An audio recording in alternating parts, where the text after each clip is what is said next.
Hello. Now it's okay. Okay, thank you. So, assalamu alaikum and very good afternoon. So, we're starting another training session from EQMS Consulting Limited, and this is regarding environmental and social legislation, policy, and guidelines. So, we are basically trying to give you some of the environmental and social policies today, regarding why we use it and what are the policies and legislation is applicable in Bangladesh for doing any kind of projects of related to environment and social issues. So the content of the today's presentation is what is EQMS, because we are giving you the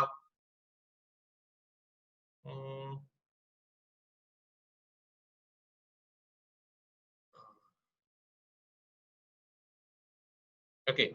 So we are giving you the presentation, this training. So you should be understand why we are, who are we, and what we are giving, why we are giving this training, what experiences do we have, and then we will give you a very brief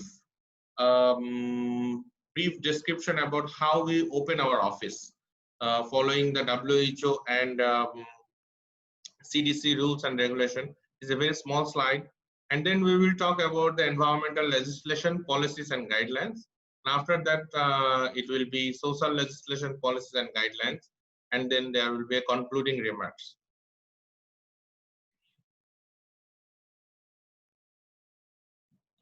So there are some of the instruction. Please mute your audio and video. Audio is already mute, and please request you to mute your video also, and avoid chat box, and you cannot do that. Basically, you cannot chat yourselves. And if you have any kind of questions, please mail us. We will get back to you as soon as possible what we have backed in the last training, and during the training, for any important and urgent assistance, we have a phone number that you can talk or you can call very quickly. So this is our four trainer. Myself, I am Kaji Farhad Iqbal. I am the Executive Director of EQMS Consulting Limited, and my basic experiences and my basic experiences is on environmental issues. I am an environmental science background, and I have done my master's in environmental science and then MPhil in geography and environment. And I am basically looking after the environment and social impact assessment, environment social due diligence, and environmental social related all the works. And my colleague, senior consultant Jahid, he's supposed to take the other part, that is the environmental legislation, because he was the project manager for a project where we review all the environment and social laws and regulations in Bangladesh. But unfortunately, he is very sick, so he cannot attend today. Then we have our another colleague Jahidul Islam. He will give a brief on how we open the office, and then we have our Nasiruddin. He is the social consultant, so he will give the brief about the social law and registration. So let's come to the slide about what is EQMS. So EQMS stands for Environmental Quality and Management System, and we established in 2002, and our company is ISO 9001, 14001, and OHSAS 18001 certified company. And EQMS is one of the organization who is approved from the Department of Factories and Establishment under Ministry of Industries. So we can do some kind of very 5 things at a time on behalf of the Bangladesh government.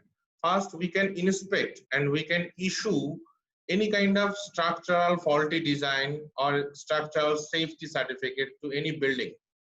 We can do electrical safety assessment and issue certification. We can do fire inspection and fire certification for any building, any industries.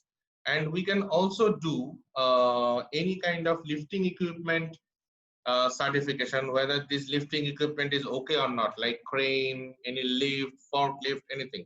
We can give third-party certificate.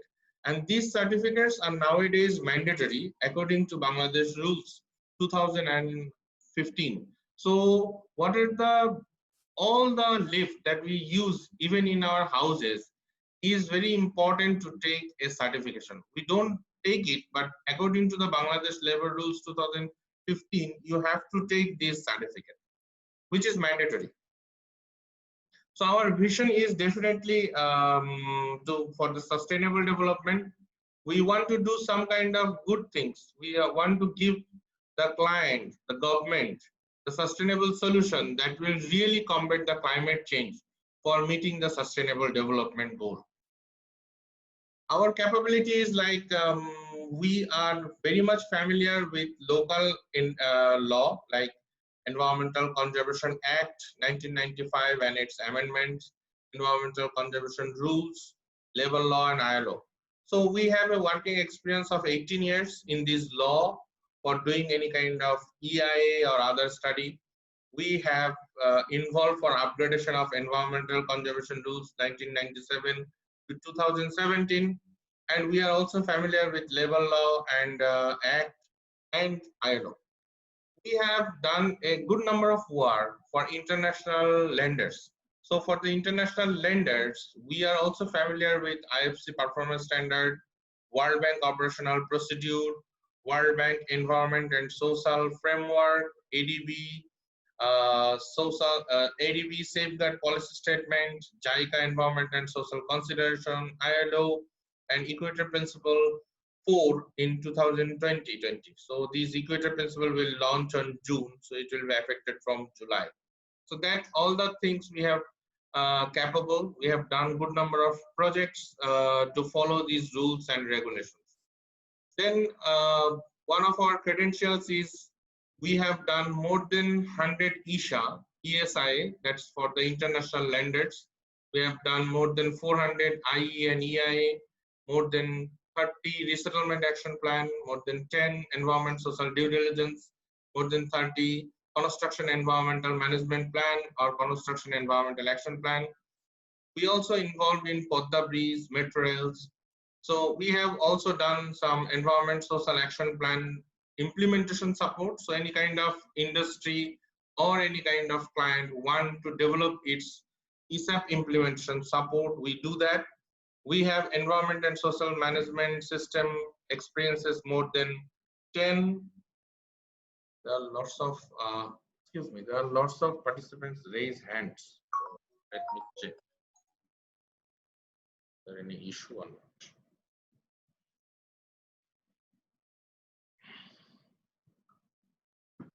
So there are lots of participants are raising their hand. I don't know what is the issue. Let me check. Just hold on a second. Just click করার কারণে নাকি? Okay, fine. Let's go forward. So then we have done a good number of economical feasibility study. We have done, and this economical feasibility study linked up with market survey, social survey, business survey, socio-economic survey, and also the economical analysis of CAPEX, OPEX, NPV, RPV, everything. And then we have done a good number of environment, social, and occupational health safety monitoring, more than 300 projects and industries, and other related projects is 20. So if you look at about Bangladesh contracts, what is EQMS contribution? If we make it as a contribution things, then we have done a gas sector master plan for Bangladesh. This is up to 2040. We have done these things. So for this gas sector master plan, now you are see that in Bangladesh, lots of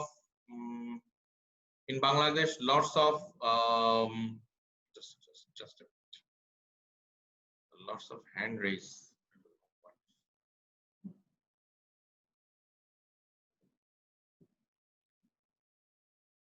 Any issue?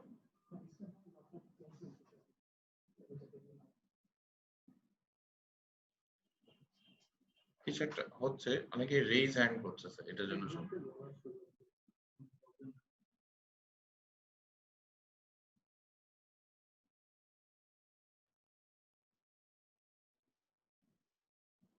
Let me see.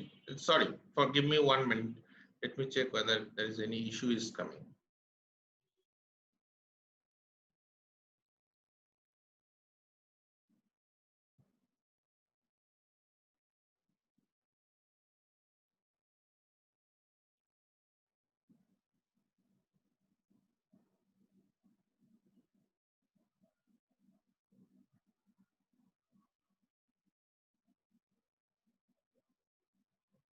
Okay, no problem.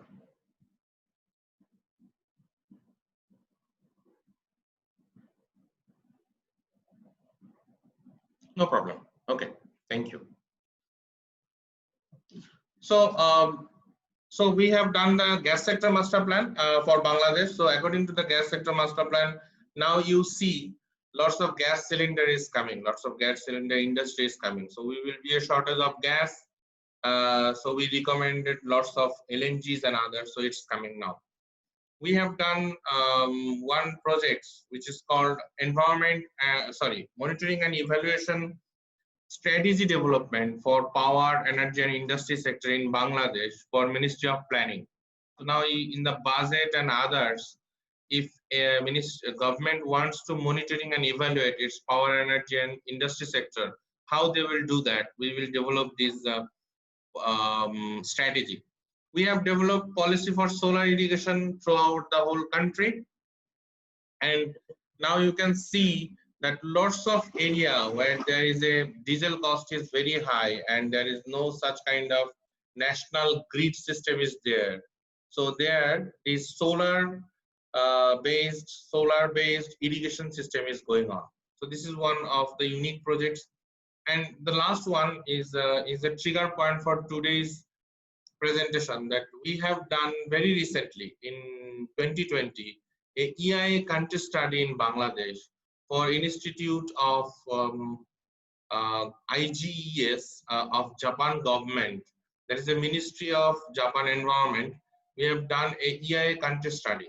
So what we have done, we have reviewed all the environment and social law related to environment impact assessment and environment and social impact assessment and make a book list for this ministry. So that's a very much important part for triggering this training.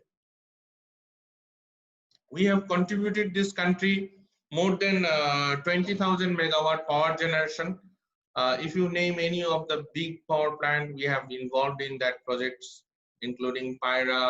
Pyra is successfully now going on the first big ultra supercritical coal-based power plant, 1320 megawatt. It's the first phase, 660 is going on. Lots of gas-based power plant and solar power plant we have worked. We have resettled more than 50,000 people in Bangladesh according to the international standard. We have done more than 8 large bridges, including Podda Bridge. We have done 300-kilometer highway in Bangladesh for different study, 450-kilometer MRT line. If you are in Dhaka city, you will look that there is a MRT line, metro rail line is going on. So our consultants are working on this project for supporting environmental health and safety issues in these years, and they will be involved up to completion of the project. We have done more than 1,500-kilometer power transmission line study, more than 10,000 acre of land acquisition we have involved in a very unique way, in a very international way. We have done these things. We have done study for more than 400 small bridges. We have done more than 200-kilometer railway system in Bangladesh and more than 20 oil drilling system in Bangladesh. So basically, doing all this study, EQMS has a accredited laboratory for its own purpose, and we also use this laboratory for monitoring purpose. So these EQMS, we have 4 laboratories in one laboratory. One is wet laboratory where near about 80 water parameter has been tested. There is a atmospheric research center, so we test ambient air quality, indoor air quality, noise. We have more than 20 noise meter which can monitor 24 hours noise. We have vibration meter. We have lots of other meters where we can do this physical parameter testing. We have a biological laboratory where there is very updated version of microscope is there, and an expert is there to measure the phytoplankton, zooplankton, and benthos. We have a soil laboratory where we only test soil pollution, not the soil engineering soil. Near about 15 parameter we can do in our soil laboratory. So this is the EQMS personnel. So we have more than 47 EQMS consultants who are full-time to do the environmental issues. We have more than 13 people doing social consultant, more than 27 engineers, including civil, electrical, mechanical, and IP, industrial engineers, and we have a economist and related to finance background who do the feasibility consultant is more than 9. So this is our in-house capacity. Now come to the permeable, why we have start giving this training. So if you look at in Bangladesh, this according to the environmental law, environmental impact assessment and taking clearance for environment is mandatory. So if you want to take these mandatory options, you have to understand which law, what are the things to be triggered, what is your sophisticated and unsophisticated issues about your projects, where you can do your projects, where you cannot do your projects. All these things you need to know. So if you want to do any kind of environmental impact assessment, social impact assessment, law is the first priority. So you have to understand, you have to know all the national law in Bangladesh and its amendments so that your project will be secured. And also during operation time and construction of your project, you need to take lots of permission. So like if I can say one power plant, it takes near about 40 permission during its construction phase. So why you take this permission? So this is the law. That's why this permission is came up, and this is very much important. So this is the permeable of our presentation. Now I am handing over my slide to one of my colleague, Jahidul Islam, who will talk about how we open our office and in this COVID situation what we take. So I am taking a 5 to 7 minutes break and then I will come back. Yes, Jay, on your turn.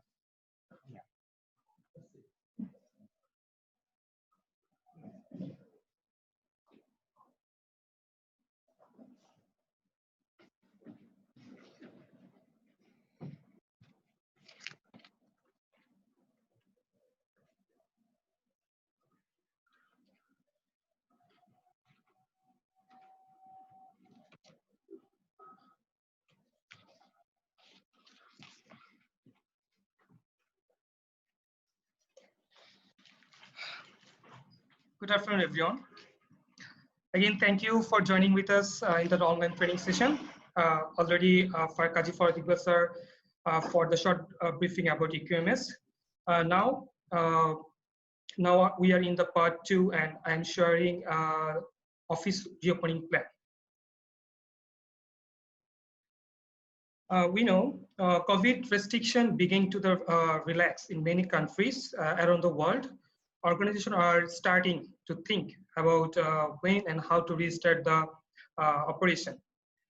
In the reopening session of the office, we follow the below objectives like COVID-19 situation follow-up. We know the COVID information is available in the WHO website, the World Health Organization website, and also in our country, Bangladesh Ministry of Health and Family Welfare website. We can follow this instruction and information. Next one is precaution, awareness building, and preventive measure. We need to follow the preventive measure accordingly in your area, in your office, in your local area, and every place. what is the preventive measures? Like, we follow the preventive measures in various ways. I think you all know the very well how to prevent the spread of COVID-19, but I just share with some points like cleaning your hands, use soap and water and alcohol-based hand rub, maintain surface safe distance to people, anyone who can coughing or sneezing. Don't touch your eyes, nose, and mouth. It is difficult, but we can follow this in this COVID-19 situation. Obviously, you can cover your nose, mouth, and other things because the COVID virus is spread in this way. Also, you can stay home if you feel unwell. So essential. If you have fever and cough, but difficulty in breathing, seek medical attention, obviously. Follow the direction of the local health authority. And obviously avoiding the unneeded visit medical facility in the healthcare center. Going to the next slide. COVID-19 symptoms and transmission. We know the COVID-19 symptoms like two common symptoms like fever, fatigue, and dry cough. And some patients have also pains, runny nose, short throat, shortness of breathing. This is a common phenomenon in the COVID-19 patients. And some people face the diarrheal disease. Next one is the COVID-19 transmission, how the COVID-19 virus is spread. Respiratory infections. Infection can be transmitted through the droplets in different sizes. And droplets transmission occurs when the person close contact within the person in the 1 meter or 1.5 meter. Transmission of the COVID-19 virus can occur direct contact infected people to touch, handshake, or touch the surface the COVID-19 person use in the immediate environment. Next slide. Safety precaution. We need to follow our safety for our own purposes. Resume work to stage to allow adaptation, provide training if necessary, is possible. Special attention to those the community and old people. Make sure the hygiene material are available in your office. A regular office cleaning using antiseptic, detergent, bleaching, mixed water. And obviously regular health checkup, status follow-up. And also issuing the PPE for visitors who can visit in your office. Prevention is the only way to weigh out the COVID-19 situation. Mainly focus on the virtual meeting. Don't handshake and use the PPE meeting beyond the facility. And always keep track record if the participant for situation-based contact tracing. If it is possible, then we can try to follow it. Take precaution, you all know, using your hand to wash soapy water, cover your mouth, masks, cleaning your gadgets, avoid traveling one place to another, don't touch your nose, mouth, and eyes, and cook your food very well. Emergency plan for the case suspected. If any person or any in your colleague can suspected to COVID-19, immediately isolated and the patient to be well ventilated single room with open windows and open doors. Immediately inform the authorized organization to manage the shifting to dedicated hospital. It's so important. Until declared the COVID-19 negative person who will be negative in the testing, then the suspected person must be kept to be isolated. Now I complete my session. Now I invite the Kaji Pradipal sir for our next session. Thank you. Thank you all.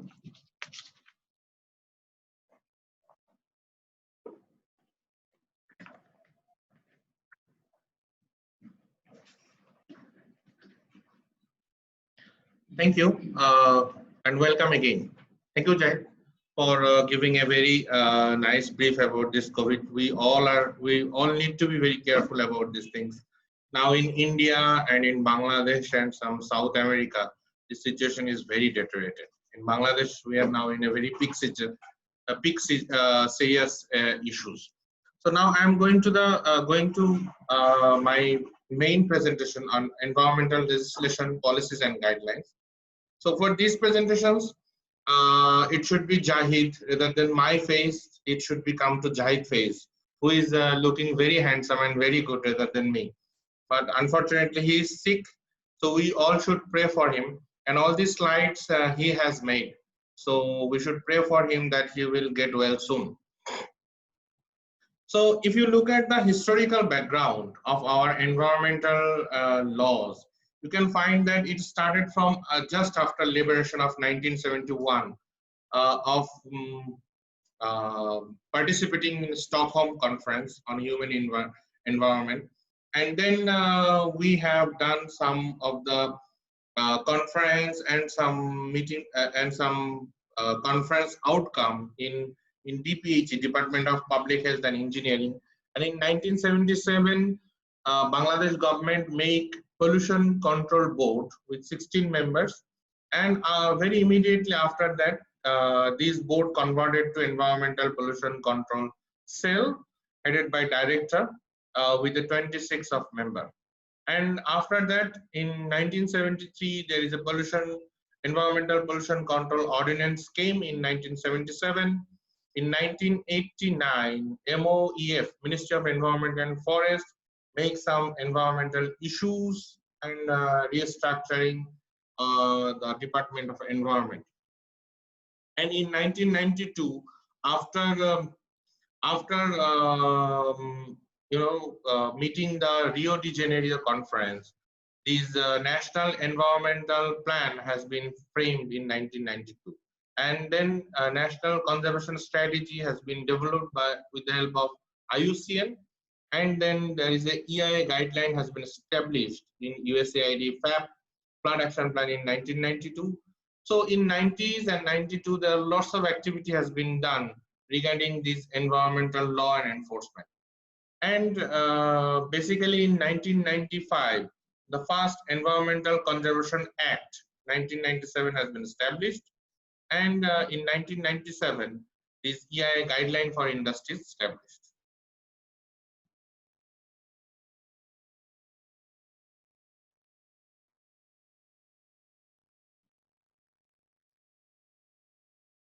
Why this is happening? No, someone just drag it. Drag it. Just sorry.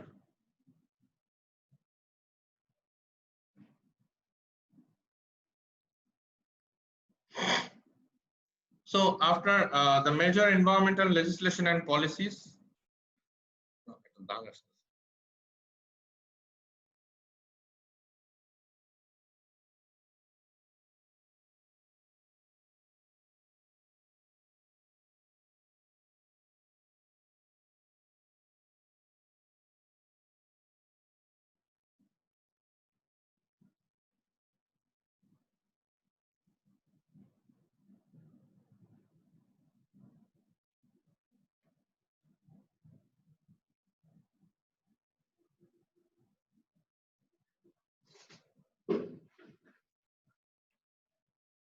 okay.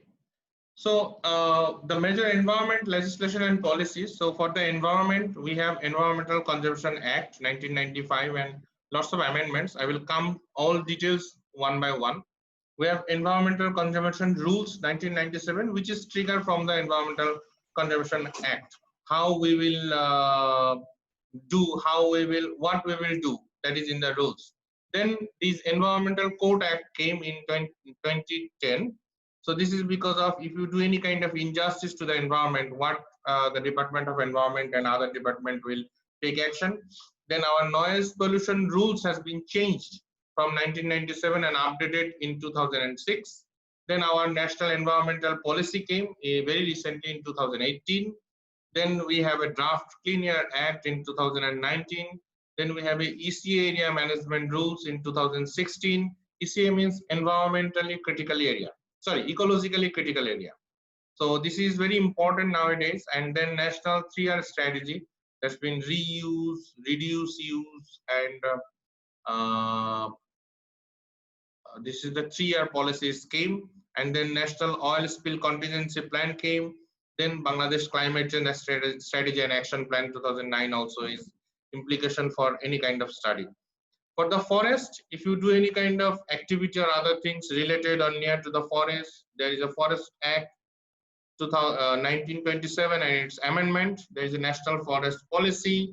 Then biodiversity for any kind of ecological assessment or ecological problem. Then Wildlife Protection Act, protected area management rules. You cannot do any kind of activity in the protected areas. If you do near or just beside your water, there is a national water policy. There is a Water Act, and very recently these national water rules came up in 2018, and there is a National River Protection Commission Act 2013. So you cannot do any kind of injustice to your river, though we see lots of activity, but you cannot do because there is an act and rules. For the fisheries sector, we have a Fisheries Act, fisheries rules, and National Fisheries Policy, and also for the agricultural, we have agricultural policy. So all these policies, things we will come in details. So let's start with the first one, that is Environmental Conservation Act 1995 and its amendment. Before I go into that very deeply, I can tell one thing. This kind of presentation, this law and policy is one kind of boring things, because one after policy, what you do, what you cannot do. But still, this is very much important. So let's try how much I can go forward in a very fruitful manner. So for the ECA 1995 Environmental Conservation Act, this is very much important. This is the first ever environmental issues in Bangladesh. So according to the Act 1995, you cannot create any kind of problem to the environment. You have to conserve the environment. You have to control and mitigate your environmental pollution. Before that, you can do anything, but after that, you cannot do anything to destroy the environment. And also, there is a DG, Director General of Department of Environment. What is his power? What he can do? You know one thing, he is more powerful than any other person in the country, because DG, according to the rules, power and function of the DG can stop any industry instantly without having a prior notice. And DG can make rules and laws instantly. He can give some of the direction immediately, which can be activated quickly. So others, like even in any kind of SRO or any kind of other activity need to be come up, it need to be passed through ministerial member, then parliament. But DG can do that very instantly without having this permission. So he has a huge power. And then there is a declaration of ecologically critical area. In Bangladesh, there are lots of critical area where we cannot do any kind of activity. So we have to conserve it. So what are those areas? What is their boundary? This is very much important. In now, we don't know, now there is a problem in COVID-19 in Bangladesh. Government is declaring red zone, yellow zone, orange zone, and green zone, but do not know what is the boundary. So this is very much important. So this declaration of ecologically critical area, that will describe what is its boundary, where you cannot do anything, which moja, which upazila you cannot do anything. Then you have to take environmental clearance certificate for each and every project, and no industry, I said it, no industry cannot be established without taking the environmental clearance certificate. Even amader para mohallar, there are lots of TV shops is there, so they also take this kind of certificate. TV mechanics, others, any kind of shops, any kind of industry, you need permission. We don't know whether they are taking it or not, but you need permission. Then we have a formulation of environmental guidelines. So this is very much important. How you do that? Who's to tell you to do that? This act tell you that any kind of environmental guidelines you can make, you can go forward. Then you have a there are other things are there. Like in 1995, the amendment in 2000, this ECA, and there are three major issues. Is like you cannot do any kind of damage to the ecosystem. There is a fine system, and imprison system has been added. There is a fixing authority for these offenses. In 2002, again it's amended its scheme for polluting automobiles, for banning polythene bags, for any kind of law enforcement agencies for environmental actions, and there is some of the punishable measures. What are the you can do in 2002, and in 2010 there is lots of other changes came. So in these 2010, these health risks also included. There is national interest, and any kind of water body you cannot stop for national interest. There is some activities incidents related to your emissions is also came up added in this amendment. And there are some of the key features is like national environmental quality standard for ambient air, for surface water, groundwater, drinking water, industrial effluent, emission noise, and vehicle exhaust has been come up. There is a categorization of the industry. So in Bangladesh, we have green category, orange A, orange B, and red category. So there are 4 types of industries. So these categories has been identified which industry falls under which category. If it is falls under green category, what you need to do. If it is come under orange A category, what you need to do. If it is come in the green category, what you need to do. That is clearly mentioned in ECR 1997. And then how you will take your environmental clearance certificate, and why you need these IE and EIS, and what are the legal documents you want to submit in Department of Environment in IE and EI. And also any kind of damage can be claimed by any person or industry if they have been affected by the surrounding person for these environmental issues. And then this is one of the sequential for environmental conservation rules 1997. It's amended in 2002, 2003, 2005, 2007, 2008, 2010, 2017, and 2020. In ECR, Environmental Conservation Rules 1997, there are 14 schedule. This schedule or schedule is very important. First schedule said that what are the industrial unit, that's location and its impact on the environment. Schedule 2 said what are the standard of air. Schedule 3 standard of water, sound. Every standard, every emission things has been defined in this schedule. So whatever you do, you cannot do up to that, you cannot do less than that. So this has been defined in 1997 environmental conservation rules. This is one of the application of DOE. Okay, so this is application to DOE. So there is a 4 category industry. One is green, orange A, orange B, and red. So what the green category industry, what are the industry falls, like palm factory is a green factory. So for the green factory, you have to application to the DOE, and they will give environmental clearance.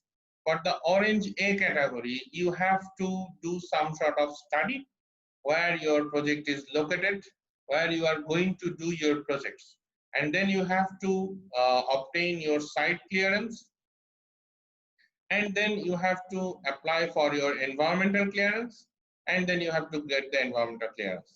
For orange B category, it's pretty similar to the red category. Orange B category, you have to submit a initial environmental examination for your site clearance, and then you have to submit environmental management plan for your environmental clearance. For red category, you have to apply first for your site clearance certificate, and then you have to apply your environmental clearance. And when you get your EIA approval, after that, if you have to follow your management procedure, then you can get the environmental clearance. So it's a 3-tier environmental clearance certification system. And during your site clearance certificate, you will also get a approval of TOR, terms of reference for your EIA study. And this guide to environmental clearance procedure, which is available in the DOE website, this is published in August 2010, so you can get it from the website. Then we have an Environmental Code Act and this is also responsible for the Ministry of Environment, Forest and Climate Change. You can find any kind of illegal activity which creates hamper to the environment, and it's amended in 2019, so you cannot do penalty of violating court order, trial procedures. You have a power of entity, who can do that, how you will do that, how you can make appeal procedure. All these things are related to this Environmental Code Act 2010 and amended in 2019. Then, according to the ECR schedules 7 or 8, these noise pollution control rules has been increased. In 2006, according to the noise control rules, it's amended 5 areas. So these 5 areas is residential area, silent area, like mosque or school, residential area, mixed area where these residential and commercial activities there, commercial area where like bazaar, hard bazaar, and then there is the industrial zone. So every industrial zone, they have decided or they have changes according to the land use pattern, and the standard is different for different zone. Then it's come National Environmental Policy 2018. This is very recently came, and the very good thing is this, according to the National Environmental Policy, so the government give a guideline. What are the things is coming to your next? What are the things you need to do? So in like 10-20 years back, we are doing environmental impact assessment, environment social impact assessment. Now we are doing strategic environmental assessment, cumulative impact assessment. So one industry is there, now there is a 5 industry came. So what are the impact of this total 5 industry we have to follow?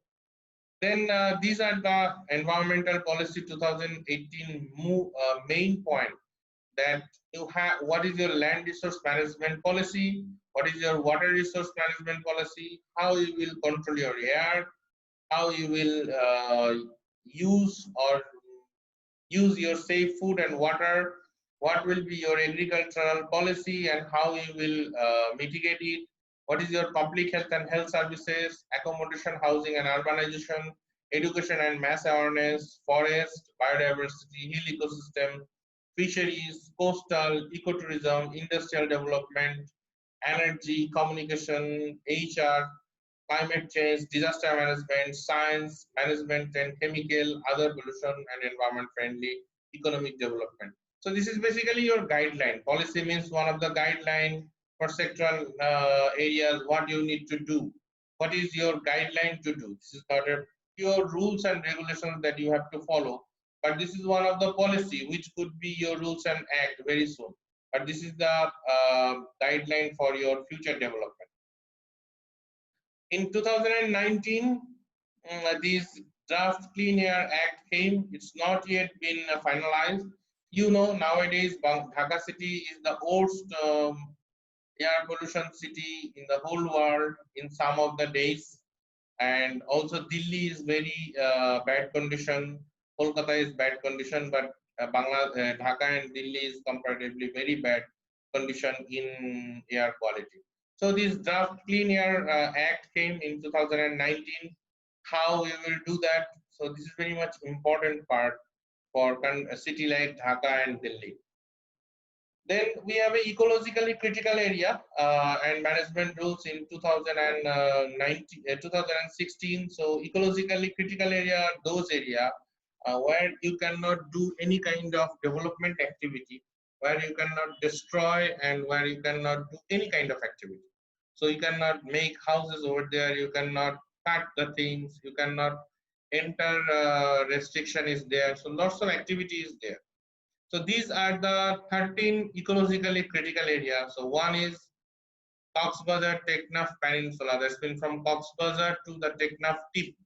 There is a Sundarban area of 10 kilometer landward periphery.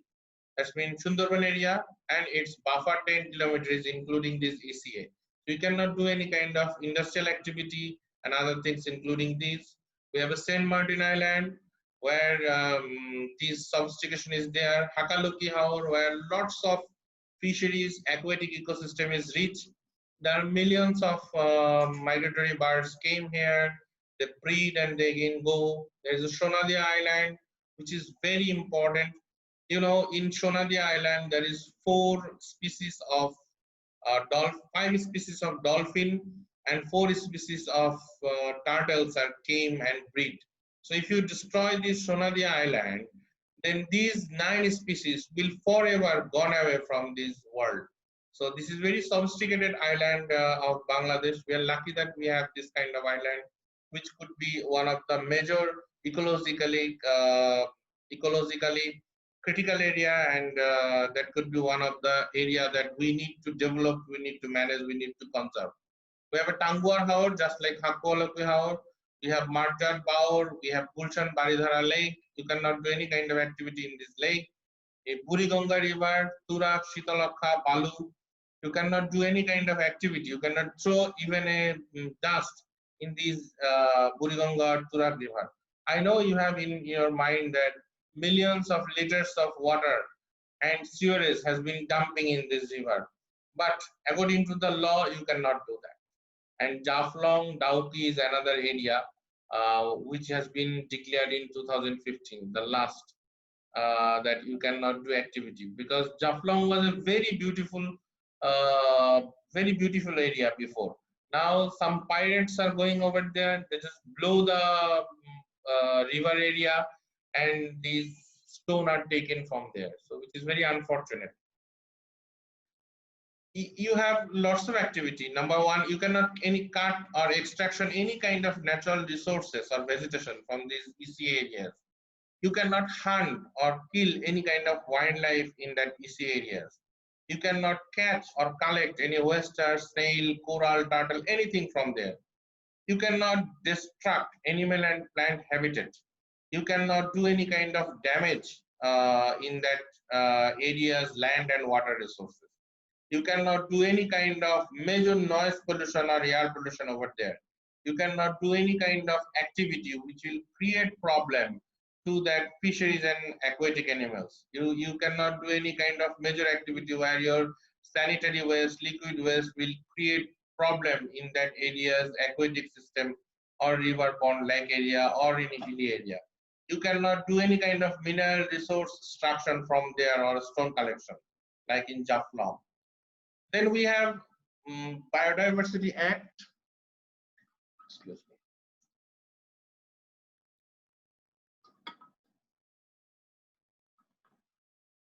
Then we have Biodiversity Act in 2017, where this Ministry of Environment, Forest and Climate Change is responsible. And this is one of the very important part for save your ecological and biological heritage and biological sites.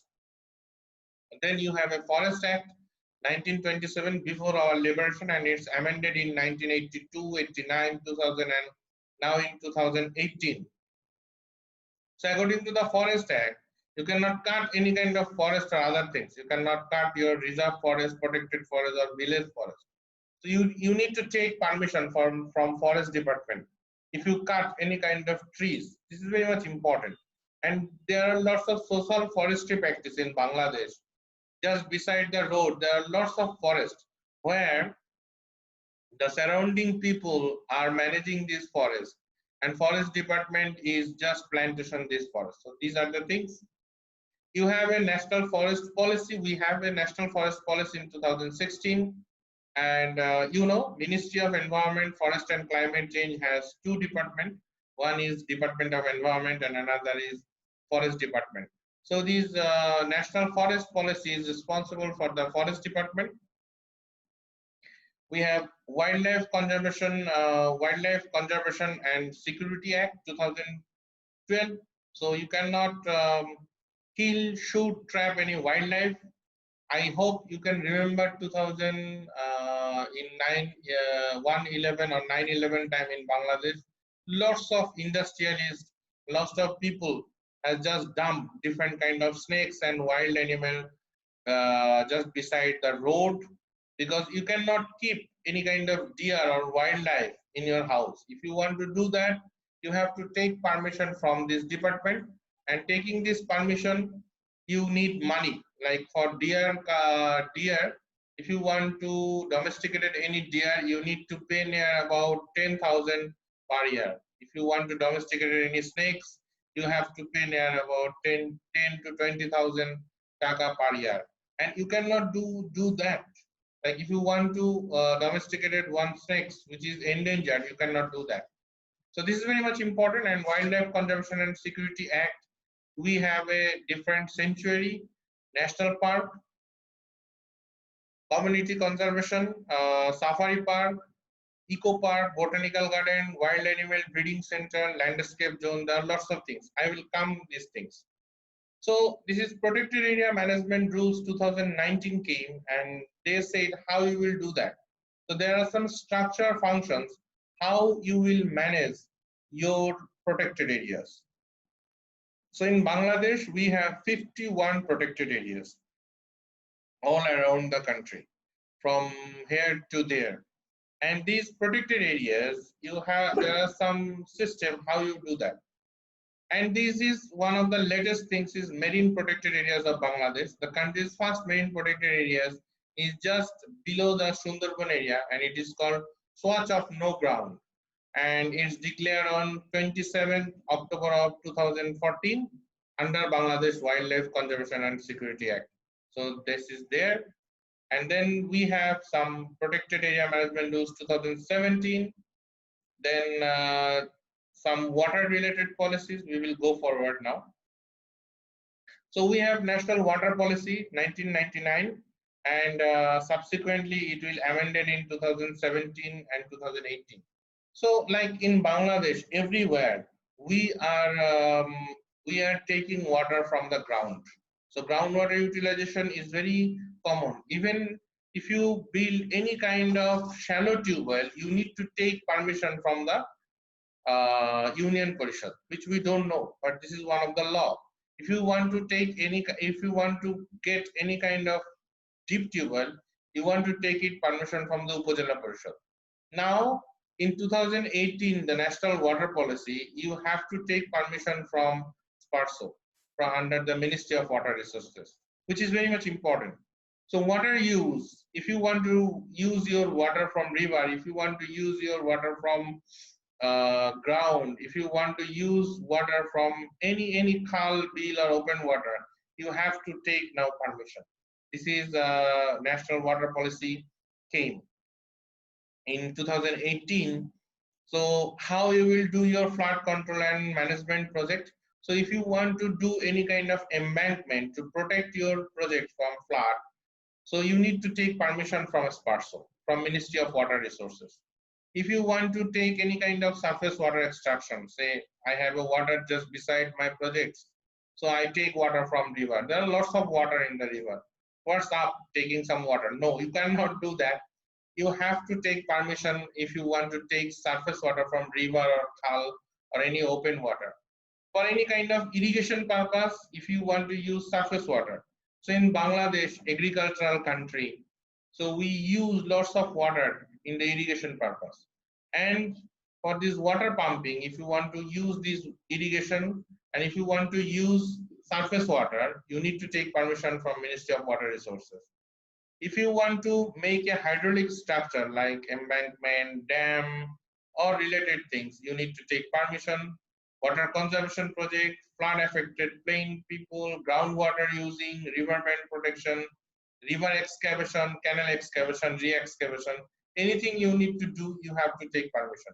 And this is came from Bangladesh Water Rules 2018, which is very good law in Bangladesh for saving our water resources, because we are losing our river like nothing. We have 742 river during liberation in 1971. Now we have only more or less 200 river. Like in the rainy season, like in June, July, it's floated 216 to 218 river is live, and in the winter season, it's below 150 river. So it's very unfortunate. We are losing our river, and if you lose your river and water, you will lose your lives. So that's very much important. And so these water rules is very important in 2018. And our Prime Minister is very concerned about this water water sector and river. That's why under her guidelines, these Bangladesh water rules has been developed, and she also asks to make a river commission. So this river commission is directly involved with Prime Minister office, and so she is very concerned about that. It's a good thing. So these Bangladesh water rules, there is a committee who will give you the no objection certificate for using any kind of deep tube well or surface water. So the committee is headed by the DG of WARPO, Water Research and Planning Organization under Ministry of Water Resource, District Committee DC, Upazila Committee UNO, and Union Committee Chairman. We have National River Protection and Commission Act 2013.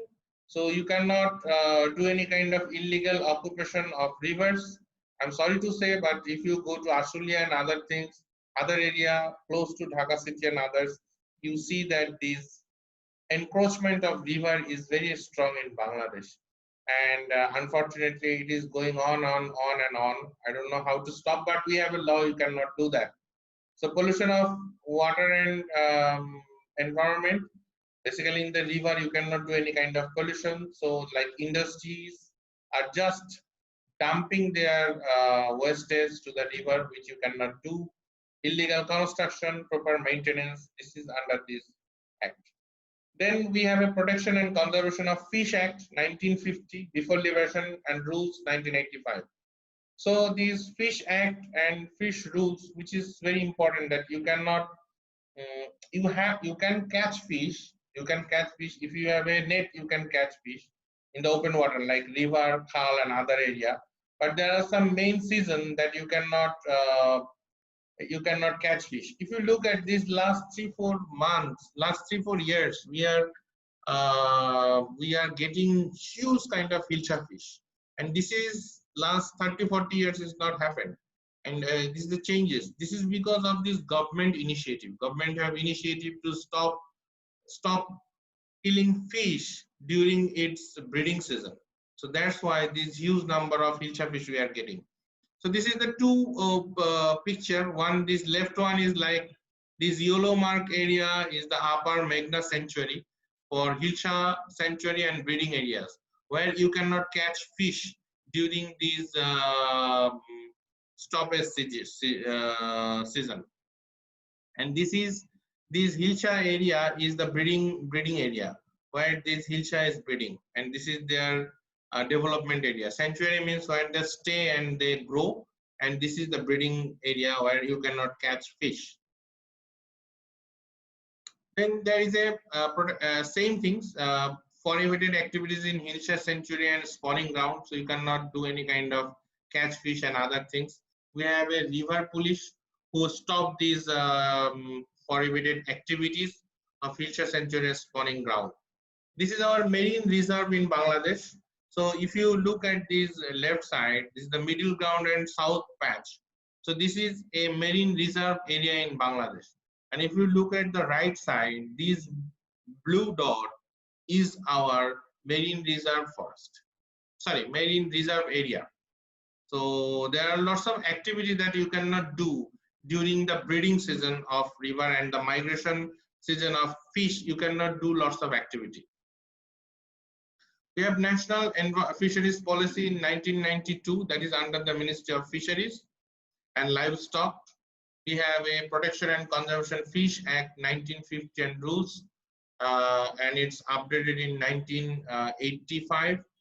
You all know there are lots of kata fishing in different rivers, which you cannot do that kata fishing. But in Bangladesh, everywhere there is a kata fishing.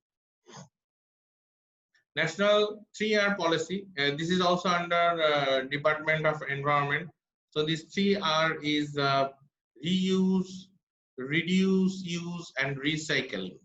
So reducing waste, reuse, and recycling of your all waste. So these waste management things is coming. So any kind of environmental impact assessment or other activity or other study we will do, we have to follow this 3R strategy for betterment. And we have also another waste management rules, that is EUS rules. We have that. So for this computer and others, this EUS rules is there. We have a national oil spill contingency plan, where that is another very important plan contingency, that under this plan you cannot spill or you cannot spill any kind of oil or other oil related liquid to the river or to the land or to the land or to the environment, you can say. Bangladesh Climate Change Strategy and Action Plan 2009. As a Bangladeshi, I am proud to say that Bangladesh is the first country who has made Bangladesh Climate Change Strategy and Action Plan in 2008 is the first version, where I was one of the author, and then it was updated in 2009. And after these climate change strategy and action plan, there are lots of other countries are following, and they are making this strategy and action plan. Even a country like America or Canada or UK, they don't have this strategy and action plan. So Bangladesh is one of the pioneers this climate change strategy and action plan, because we are facing lots of problem of climate change issues. We have national agricultural policies under the Ministry of Agriculture. So doing any kind of environmental and social assessment, this national agricultural policy need to be followed, so that any kind of problem will arise to the agriculture can be reduced. This is one of the very important part. If you are a student, or if you are a very young consultant of environment and social, I can tell you one thing. This EIA guideline for industries, which is published in 1997 of Department of Environment, if you read this guideline of, say, it's there about 70-80 pages. If you read these guidelines, it's really a very updated guideline. So you can understand how you do the EIA. You can understand how you, what are the area you need to take, what are the policies you need to follow, what are the baseline you need to take. Everything is there. It's a very good guideline. Unfortunately, this is not available in the internet, but if you have a LinkedIn account, you can get it. So there are some people, good people, who has published it in the LinkedIn, so you can download it from the LinkedIn. It's a very good document to read by all the environmental professionals, so understand all these things. So this is the ending of my slides. I'm a little bit of quick on these things, because all the things I just touch, because all the laws are very big, 2, 3, 4, 5, 20, 30 pages. So I just give you the glimpse and the name of the policies, which is trigger in your projects and others. So what are the things, what are the part you take, want to take from these laws and policies? You have to read all the through. But this is the available rules and policies we have. This is the as much policies that we have, because we have recently reviewed it. So that's why I tell it. I think 1 or 2 missing, because of the time we cannot give, but there are other things is there. So if you have any kind of questions or other things related to these slide, if you want to take this slide, you just please mail us. We will get back to you through mail. And from my company perspective, I'm extremely sorry that we are not giving floor to the people to say anything, because this is a webinar practice, so you cannot tell at a time of 500 people at a time. That's why. So I am finishing myself here. Thank you very much for your patient sharing, and I am hand over to these things to my colleague Nasir, who will go through the social things and he will conclude it.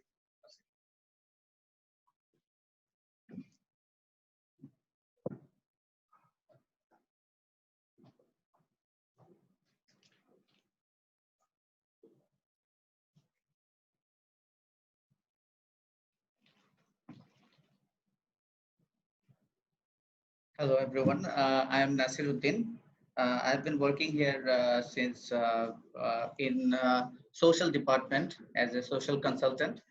Now I will discuss about some social legislation and policies relevant for for infrastructure development projects.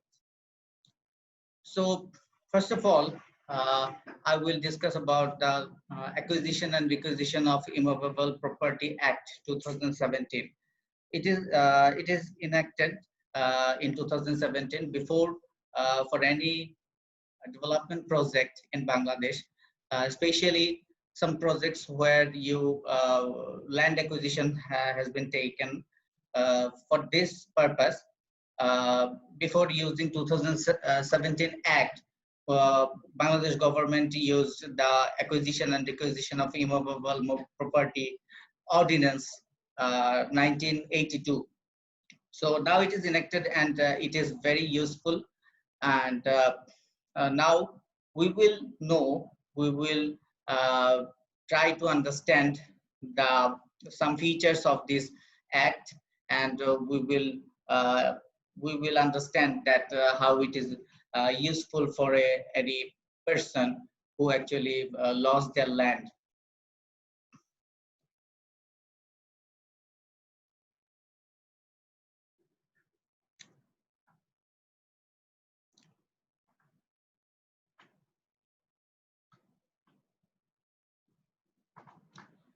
Okay, so land acquisition, actually it is a very very common issue nowadays. In Bangladesh, lots of development project is going on, and every development projects we have been experiencing land acquisition issue. So so this land acquisition issue, everyone actually wants to know what it is, and how it happens, and how it compensated. So I think this session will very helpful for you, and you will get a deep understanding how government actually deal with projects where acquisition and requisition is incurred. So when if we want to know, or if we want to understand when acquisition and requisition happens, actually in Bangladesh, any property in any locality, if it is needed or likely to be needed for any public purpose or in interest, our deputy commissioner in any district, he may take for or lead for the land acquisition and requisition. So for the first time, we may ask that, well, is every land property can be acquisitioned? The answer is no, not every land can be acquisitioned. For the religious places or graveyards, we cannot actually acquisition this sort of land. But for any essential or important public interest, we can also acquisition the religious place or graveyards. Take an example for our Dhaka-Chittagong Highway Road project. For our Dhaka-Chittagong Highway Road project, there were multiple cases found that there were some graveyards fallen into the alignment area. So in that alignment area, it is a major national project. So you cannot carve your alignment for a graveyard. It's a huge project. For this reason, government had to acquisition that graveyard. They actually, in the basis of relocating the graveyard. Okay. How it starts, how acquisition starts. Our deputy commissioner, he actually caused a notice to publish just convenient places or near the property, this in a prescribed manner. Okay. So before sending any notice, what actually DC do? Actually, DC visit the land area with the help of his personnel. They actually visit the land area. They try to understand the real nature condition and infrastructure built and crops and trees in the immovable property area, and they take video and pictures. And after sending the notice, DC, with the presence of requiring person and organization, they go through the acquisition area and make a joint list of the immovable property and other assets. So let's try to understand what is the uses of the joint list. The joint list actually shall be affixed in the notice board, and for the clarification whether this joint list is good or accurate. So once the joint list is being placed in the local area, people can know that yes, this is my land. Yes, they are taking the accurate amount of estimation, so they can verify their thing also. So is this list joint list is final or exclusive? Some people actually ask that.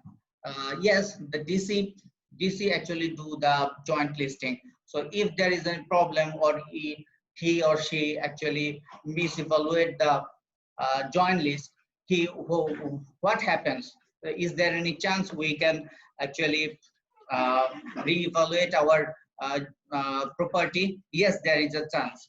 If there is any person feel that there is a misadjustment or miscalculation of their property, he can appeal within the circulation of the joint list of the 7 days. So within the 7 days, he will appeal about that the amount of his property is not calculated properly. So after getting the appeal, the DC will work on it, and he will reevaluate it, and he will give a decision within 15 or 10 days.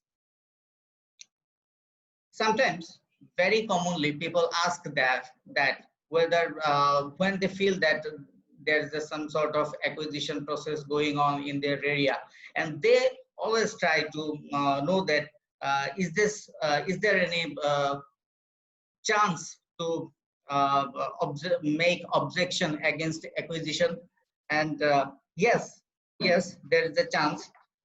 We can see by the act that any person concerned may file objection against the acquisition process within 15 days of the first acquisition notice. The deputy commissioner, after getting the objection, he will try to understand what is the reason for the appeal, and he will hear everything from the appellant with an agent, or an agent. Appellant can borrow some agent on behalf of him to talk about. So after hearing and inquiring everything, they can actually DC can actually make a report.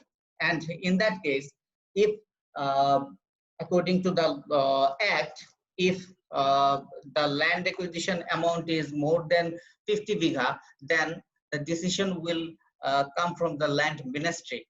And if the land amount is below 50 bigha, the decision will come from the commissioner, whether this land will be taken or not for the acquisition. So if it is decided that this amount of land must be taken for the public purpose, so in that case nothing can be done.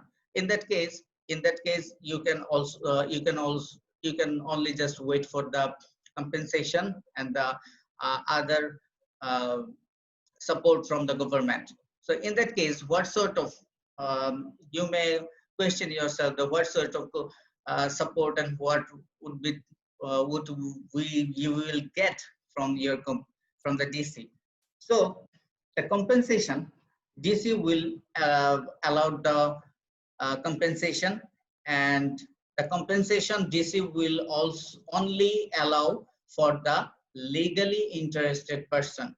DC won't give any sort of compensation or support to the person who is not legal. So what are matters in determining the disease compensation?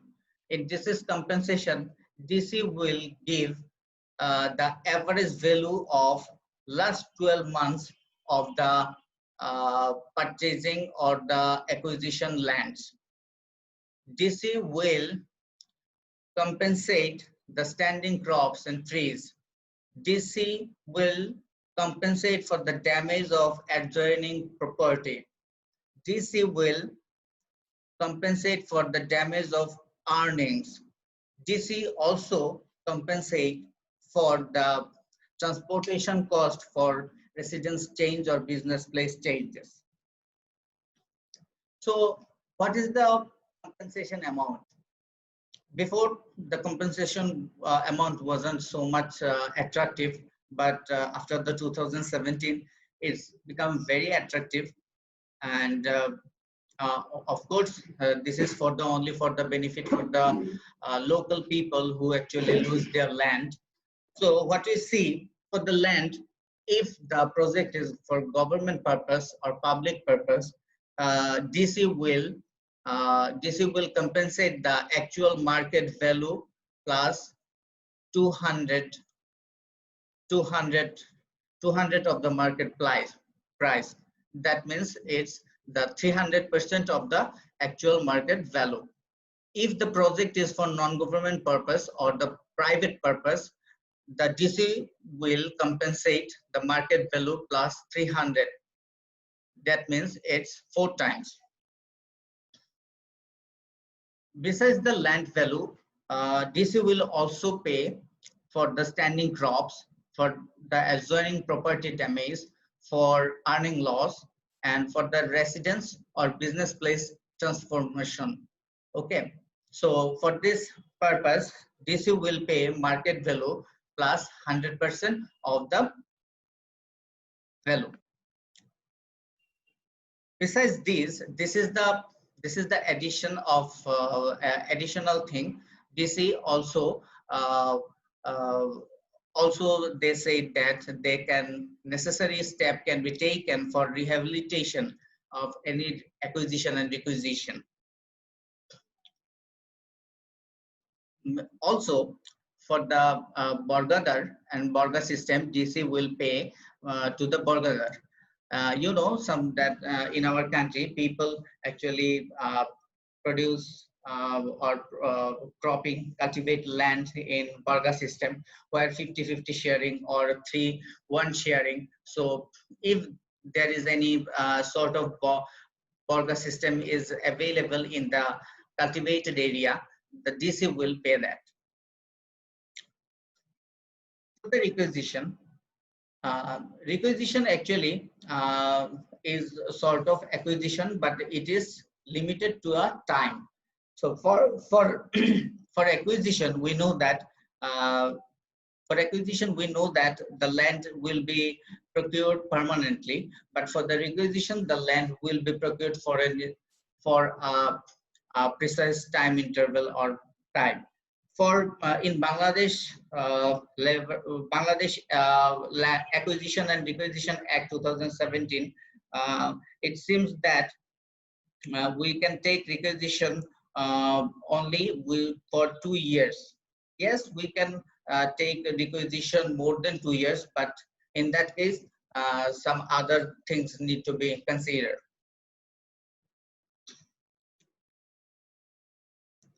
So, in terms of requisition, what sort of criteria or what sort of compensation is given? We see that sorry.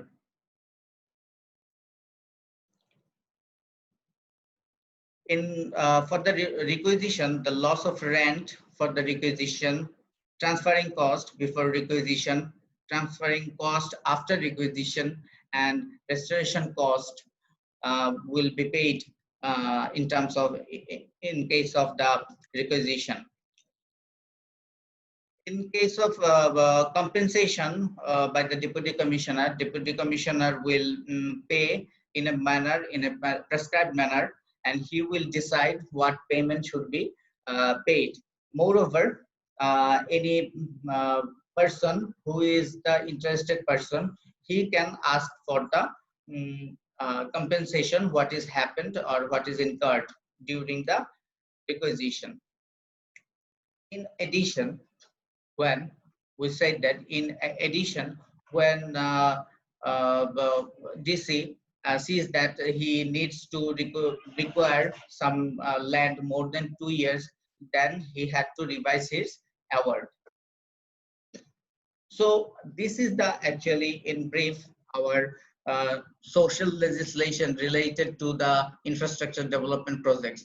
Besides these, we need to study or other relevant social issue or laws relevant in our infrastructure development projects. So, for example, when in the infrastructure development project, we see that we level law related information or level law involved with the development projects, and other also National Building Code, Fire Prevention and Extinction Act 2003, Bangladesh Factory Act, and other relevant policies also brings together for the development projects. So that's all I want to say. In future, I think we can get enough opportunity to discuss about it. And for now, it is thank you for participating. And we hope our all information and sharing would be benefited for you all. And thank you for your patience.